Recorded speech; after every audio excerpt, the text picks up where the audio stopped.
تو دیکھیے نبی اکرم صلی اللہ علیہ وسلم نے فرمایا جو شخص رمضان کے روزے رکھ کر بعد میں شوال میں 6 روزے رکھے، چاہے ایک ساتھ رکھے چاہے الگ الگ رکھے، متفرق رکھے یا ایک ساتھ رکھے، تو اس کا ثواب یہ ہے کہ اسے گویا سال بھر روزے رکھنے کا اجر ملے گا۔ اس لیے کہ اللہ تعالیٰ کسی نیکی کو ایک جو انسان کرتا ہے 10 تک اس کا ثواب دیتا ہے۔ جیسے کہ نمازیں ہم پر 50 فرض کی گئی تھی، کم کر کے 5 کی گئی، لیکن حکم یہ دیا گیا کہ ثواب 50 کا ملے گا۔ اس میں آتا ہے من صام رمضان ثم اتبعه ستا من شوال کان ذلك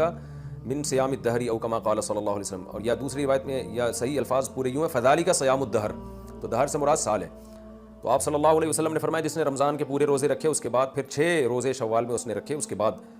تو فذلك صیام الدہر یہ پورے سال کے روزوں کے برابر ہے، تو اس کی بڑی فضیلت ہے، رکھنا چاہیے۔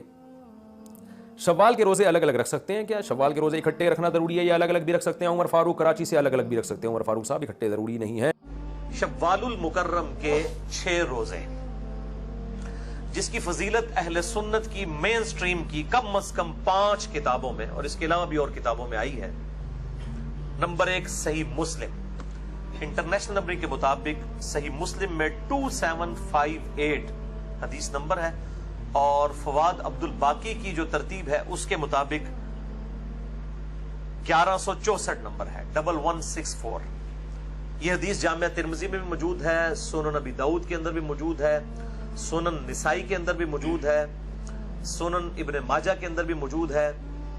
صحیح ابن خزیمہ کے اندر اور کئی کتابوں کے اندر موجود ہے،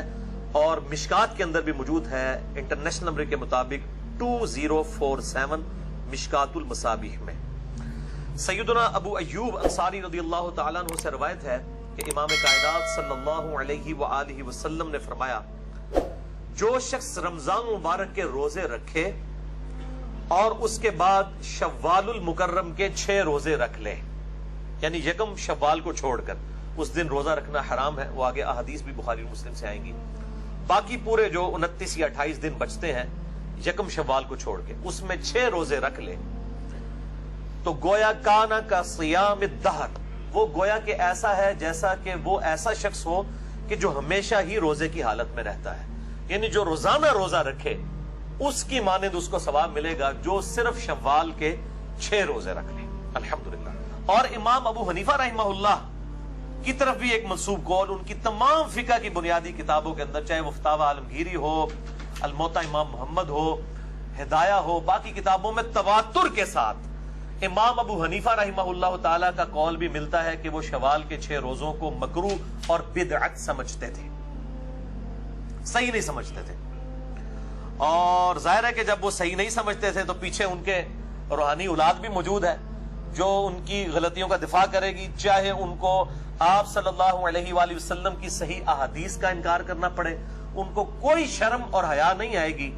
وہ ویسے تو کہیں گے نہیں جی نہیں، ہم تو اماموں کو نبی کے نیچے ہی مانتے ہیں، لیکن جب نبی ورسز کوئی امام آ جاتا ہے، امام کا قول جو ان کے بزرگوں نے نقل کیا ہوا ہے، وہ پھر کہتے ہیں نہیں جی نہیں، ہمارے امام کو کیسے غلطی لگ سکتی ہے؟ ان سے پوچھیں اگر حضرت ابو ہریرہ کو غلطی لگ سکتی ہے، امام ابو ہریرہ کو غلطی لگ سکتی ہے، تو امام ابو حنیفہ اور امام مالک رحمہم اللہ اجمعین وعلیہم السلام ان کو غلطی نہیں لگ سکتی۔ اور شوال کے 6 روزوں کے حوالے سے یہ بھی بات یاد رکھیں کہ عید کے بعد یہ 6 روزے کسی بھی وقت رکھے جا سکتے ہیں، یہ ضروری نہیں بعض لوگوں نے کہا جی ایک روزہ جڑا نا جی عید تو فوراً بعد رکھ لو، باقی 5 جس ٹائم مرضی رکھ لو، بالکل کوئی ایسی بات نہیں۔ شوال کے پورے مہینے میں یہ 6 روزے رکھنے، ایون جو ایام 20 کے روزے ہیں ان میں بھی بخاری مسلم میں ہے کہ 13 14 15 کے علاوہ بھی پورے مہینے کے اندر کسی بھی وقت 3 روزے رکھے جا سکتے ہیں۔ بعض جو مریض ہیں اور مسافر ہیں اور بعض عورتیں ہیں جن کے مخصوص ایام کی وجہ سے رمضان کے کوئی 6-7 روزے گزر گئے، وہ پھر یہ کرتی ہیں جی شوال کے 6 روزے تو رکھنا ہی دینا، اونا بھی چیئے قضا دی نیت بھی کر لینے، یہ بھی لوگ کر رہے ہیں۔ وہ کہتے ہیں جی ہم رمضان کے روزوں کی قضا دے رہے ہیں اور ساتھ ہی ایک ہی روزے کے اندر ڈبل نیت کر لیں گے، وہ کہتے ہیں جتنی نیتیں کریں گے اتنا ثواب ملے گا۔ بالکل غلط بات ہے، جو الگ چیز ہے وہ الگ ہی ہے میرے بھائی۔ آپ کے روٹی کھانے سے میرا پیٹ نہیں بھرنا،